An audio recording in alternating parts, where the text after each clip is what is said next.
যশোরের অভয়নগরে গভীর রাতে বহুতল ভবনে ভয়াবহ অগ্নিকাণ্ডের ঘটনা ঘটেছে। মুহূর্তেই আতঙ্ক ছড়িয়ে পড়ে পুরো এলাকায়।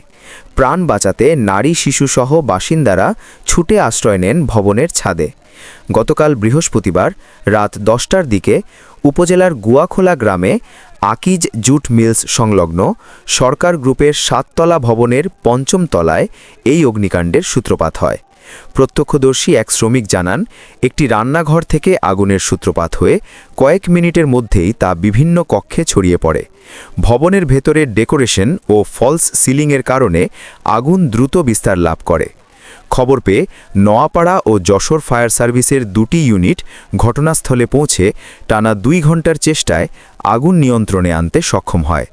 আগুনে হতাহতের কোনো ঘটনা না ঘটলেও ভবনের 5ম তলায় মালিকের 2 ভাইয়ের আসবাবপত্রসহ প্রায় সব কিছু পুড়ে ছাই হয়ে যায়।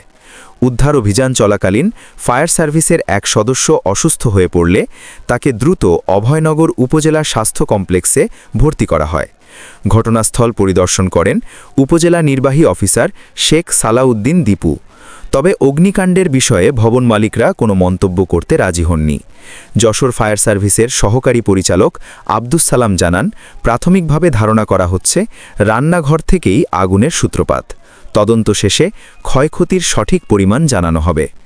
অভয়নগরের এই অগ্নিকাণ্ডে আতঙ্কিত এলাকাবাসী। স্থানীয়দের দাবি, বহুতল ভবনে অগ্নি নিরাপত্তা ব্যবস্থা জোরদার না করলে ভবিষ্যতে বড় ধরনের দুর্ঘটনা ঘটতে পারে।